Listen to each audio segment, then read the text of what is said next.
patriote pour ne pas être reconnu comme communiste. Le vrai soldat allemand, lui, est tout différent. Il est entré librement en lutte pour la liberté de l'Europe comme de son pays. Il n'y a pas de communistes français ou allemands, il n'y a que des communistes pro-russes. Celui qui s'y laisse aller, si jeune qu'il soit, est un asocial et un criminel. Le temps des attentats est achevé. Quiconque cherche à lever la main contre l'armée allemande aura ses 2 mains coupées. Ils se sont tous levés, tout le monde s'est levé, et on s'est mis à chanter la Marseillaise.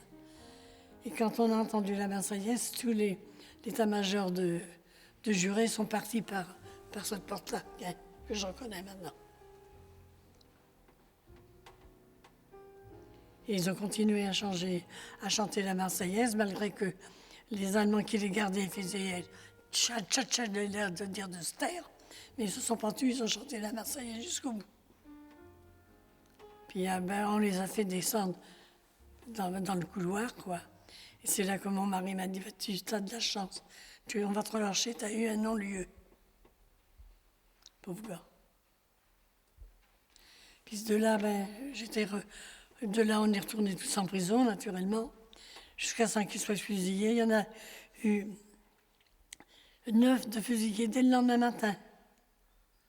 Puis les autres 25 le 13 février. Et 3 autres le 11 mai.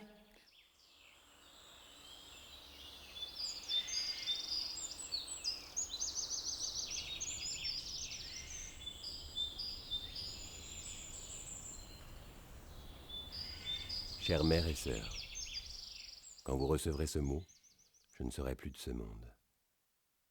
N'ayez pas trop de chagrin, des milliers sont tombés pour la même cause. Il vous reste mon petit, serrez-vous autour de lui avec ma femme et les gars. La douleur sera moins cruelle. C'est une belle mort que de tomber sous les balles de nos ennemis.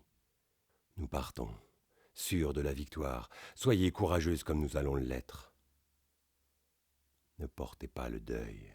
Ce n'est pas la peine de l'afficher au monde. Portez-le dans votre cœur le plus courageusement possible. Si vous retrouvez ma tombe et qu'il y ait une croix, arrachez-la. Je la maudis comme ceux qui sont responsables de notre perte. Ils nous fusillent comme des bandits. Dites-leur que pour moi, le nom des Chauvin est sans tache.